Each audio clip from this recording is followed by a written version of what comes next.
پرانے زمانے کی بات ہے۔ کسی ملک میں ایک شکاری رہتا تھا۔ شکاری ایک نوجوان اور بہادر شخص تھا۔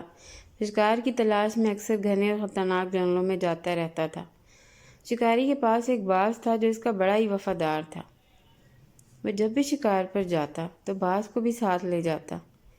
باز بھی کئی قسم کے چھوٹے پرندے شکار کرتا۔ اسے باز سے بڑی محبت تھی کیونکہ باز نے کئی مرتبہ اس کی جان بچائی تھی۔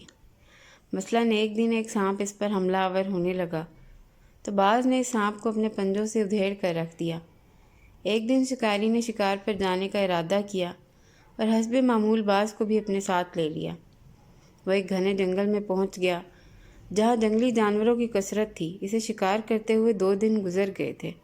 تیسرے دن اچانک وہ راستہ بھٹک کر ایک صحرا میں جا پہنچا جہاں چاروں طرف ریت ہی ریت تھی۔ اس نے راستہ تلاش کرنے کی بڑی کوشش کی لیکن کامیاب نہ ہو سکا۔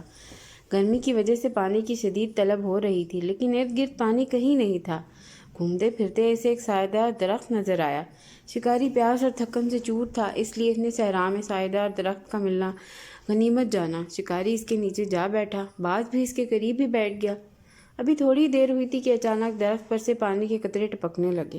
وہ بہت پیاسا تھا۔ اس نے سامان سے پیالہ نکال کر وہاں رکھ دیا جہاں قطرے گر رہے تھے اور یہ بھی نہ سوچا کہ آخر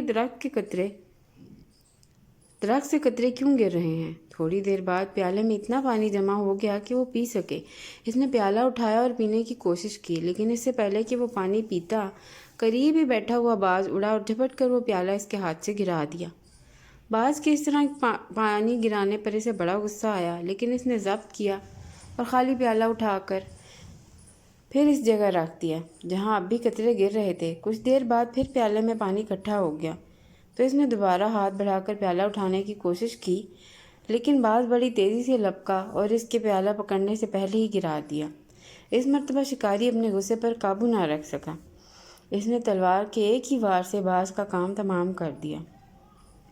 آخر جب اس کا غصہ کم ہوا تو اس نے غور کیا کہ آخر درخت پر سے پانی کیوں گر رہا تھا۔ چنانچہ اس نے گردن اٹھا کر اس طرف دیکھا جہاں سے پانی کے قطرے گر رہے تھے اور یہ دیکھ کر وہ لرز اٹھا کہ ایک بہت موٹا اور کئی گز لمبا سانپ درخت کے ایک ٹہنے سے لٹکا ہوا تھا اور اس کے منہ سے وہ قطرے گر رہے تھے جو در حقیقت زہر تھا۔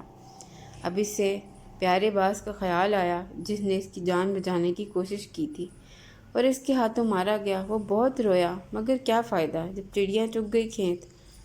اگر وہ پہلے سوچتا تو شاید باز کی جان بچ جاتی۔